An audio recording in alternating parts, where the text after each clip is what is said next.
All right, let's dive right into this explainer and talk about an urgent reality. Picture Sahil. He's a college student, lying in bed at 11 p.m., just mindlessly scrolling through his phone.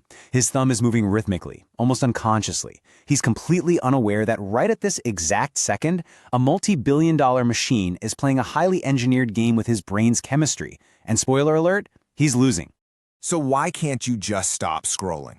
Well, according to the source material, it takes a mere 3 seconds. In that tiny little window, an algorithm decides the exact next piece of content to show you, perfectly designed to trigger a specific chemical release in your brain. It literally forces you to keep swiping, even when you genuinely want to stop and get to that looming deadline. You aren't just scrolling anymore. You're caught in a carefully constructed loop. Part 1. The dopamine trap. To understand this trap, we absolutely have to correct a massive societal misconception. For years, we've all been told that dopamine is the pleasure chemical, right? But rigorous research by Kent Berridge over at the University of Michigan proves that dopamine is actually the chemical of anticipation. It's about motivation. It's about wanting, not actual pleasure or liking. It doesn't actually make you happy. It just drives the endless chase. It is that intense craving right before you get the reward. Part 2. The pocket slot machine. Now, this obsession actually has a historical blueprint.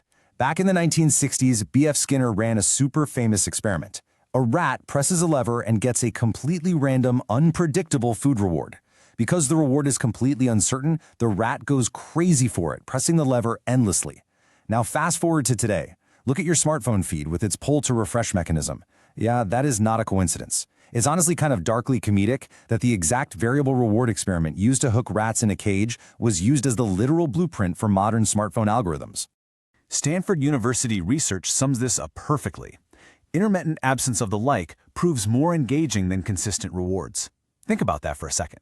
The sheer uncertainty of the reward, the hidden like counts, those random notification pings, that's an intentional slot machine psychology built right into your pocket. It's there specifically to keep your brain addicted to the chase.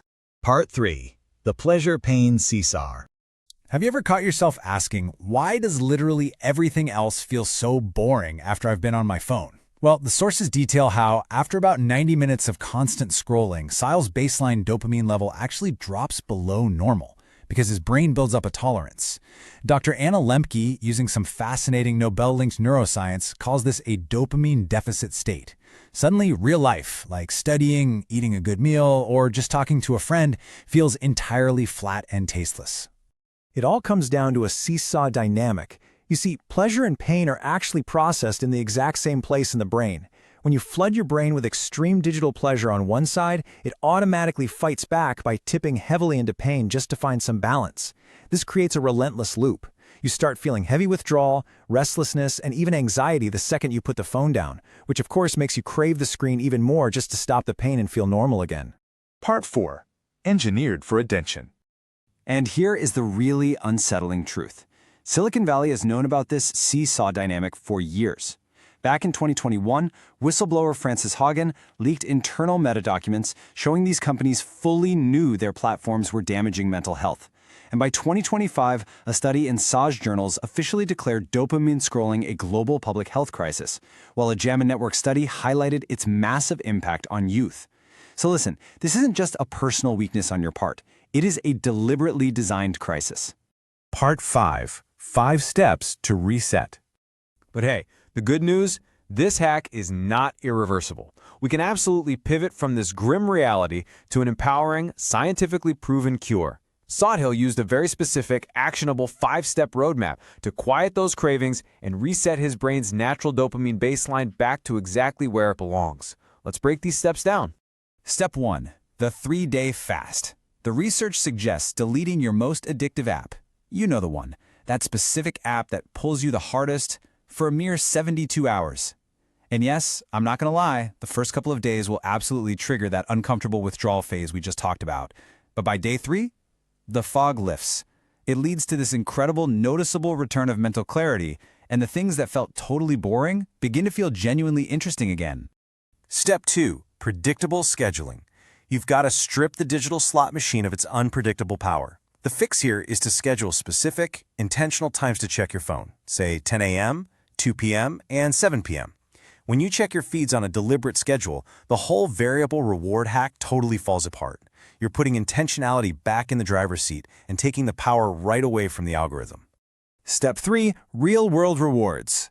The research really encourages engaging in sustainable, natural dopamine boosters. We're talking about exercise, making genuine eye contact in real conversations, or just taking a 20-minute walk outside. Now, these aren't going to feel as explosive as a viral video right off the bat, but they slowly, genuinely, and safely refill your brain's depleted dopamine reserves, and they do it without that painful crash. Step 4. Add friction. Dopamine cravings hit super fast, so you need to design your environment to add physical barriers between you and that instant craving loop. Try using grayscale mode to make your screen way less visually appealing. Set strict app timers, or just keep your charger entirely out of your bedroom. By doing this, you are effectively architecting a physical space to protect your future self. And finally, Step 5. Embrace boredom. This is such a brilliant, counterintuitive truth. Boredom is actually a neurological feature. It's not a bug.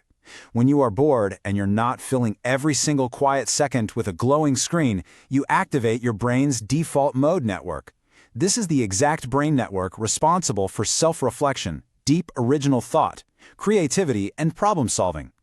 Stanford's Dr. Anna Lemke summarizes the core truth perfectly here. The antidote to dopamine overload is not complete abstinence, it is intentionality. The goal here isn't to throw your smartphone into a river and go live in a cave somewhere. That's just totally impractical. The real goal is to reclaim your incredible, evolved brain by using your technology with sheer, unapologetic intention. You get to decide when and how, not some algorithm. So I want to leave you with a provocative final challenge for this explainer. What happens if you leave your phone out of the bedroom for just one single night? Try it. Take immediate action tonight. Spark your curiosity about how quickly your mind can actually heal and take your brain back. Your brain belongs to you. Let's keep it that way.